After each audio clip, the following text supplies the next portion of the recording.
So, Giovanni, my first question is general. What's the biggest challenge facing the fight against corruption in Ukraine? The biggest challenge is,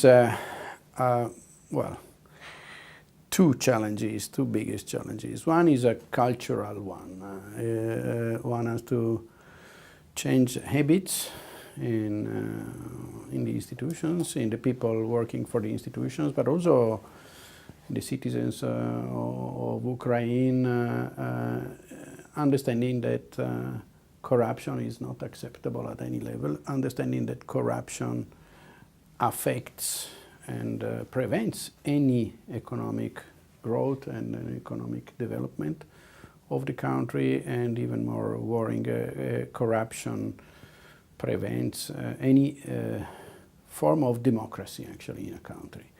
A country where corruption is rampant, where corruption is in the control, is not a democratic country, is not a country where there are people accountable for the decision they take, and the powers and the decisions are taken in the dark. Those who have more money are those who take the decisions, not those who are meant or elected to take decisions. And it seems, though, that the decisions of even who will prosecute corruption in Ukraine are often made in the dark, as you say. For example, we recently saw Viktor Shokin ousted last week. Yeah, that's the second main challenge if one wants to really fight and abolish corruption. There is the cultural one, but there is also the challenge to have institutions in place, credible institutions, efficient institutions in place, which are able to fight corruption, actually, which are acting under the rule of law. And this is a big challenge for Ukraine as well, because so far institutions in place, I'm referring to the judiciary actually, both in the prosecution and in the judges part, let's say, belong to the past, to a past where a rule of law was not the priority actually, where the judiciary, and in particular the prosecution office, had a political role actually, and was a mean for, or a tool for political interests actually. And that situation continues largely today. For example, a lot of people have said about Shokin is that he was really Poroshenko's man, the president's man. This I do not know. It is not for me to say actually, but actually people who have done all their own career under a regime where a rule of law was not the priority, on the contrary, where political justice was the rule, might not be the people fit for having a leading role in establishing the rule of law.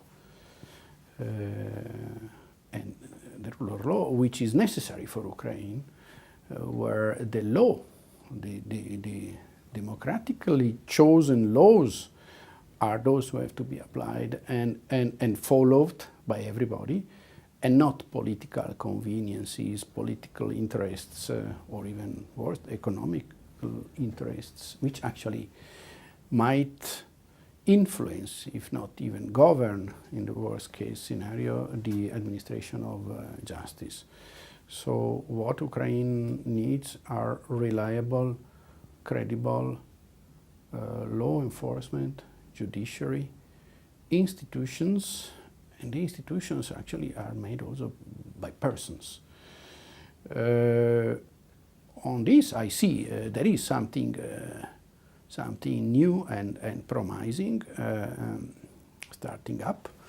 I see the creation, I see very favorably the creation of NABU, and also the first steps and activity of the new anti-corruption body,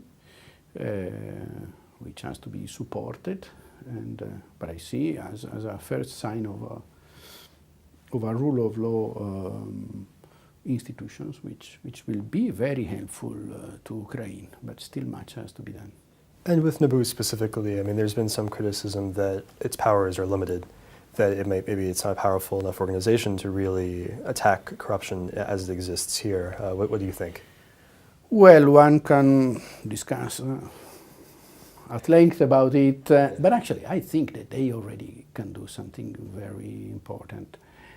Where one has to still to work quite consistently, as I see, is on the judicial side, because any work done by investigative bodies has to then be followed up and judged upon by prosecution and by judges.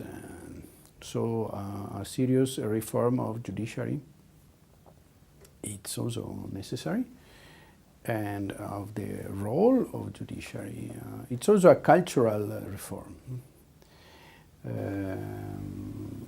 And so now, I mean, they're talking about doing in Russian it's переаттестация, but they're talking about recertifying all of the judges, and they've started that process. Have you been involved at all with that, on the overseeing it? Or? No, I have not been involved. I'm aware of it. That's a very, very important one, as it will be very, very important, and we are looking with attention to it.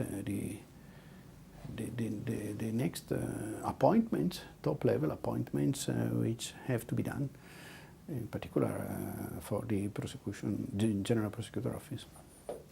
And so you've been talking a lot about institutions. We have Naboo, but in terms of approaching institutions like the Prosecutor General's Office, where many of the people there are known to possibly be corrupt, or at least possibly have in the past been involved in things that don't look so good, what's the best way to reform them in a way that makes them effective and makes them institutions that actually serve the Ukrainian people? Yes, one has to, my view, to proceed in two ways. To reshuffle the institution itself by giving clear objectives and clear and transparent rules of action.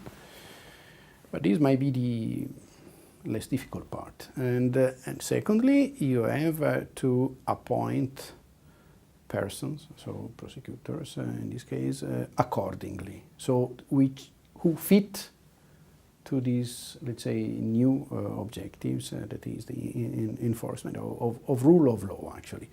So, and to do so,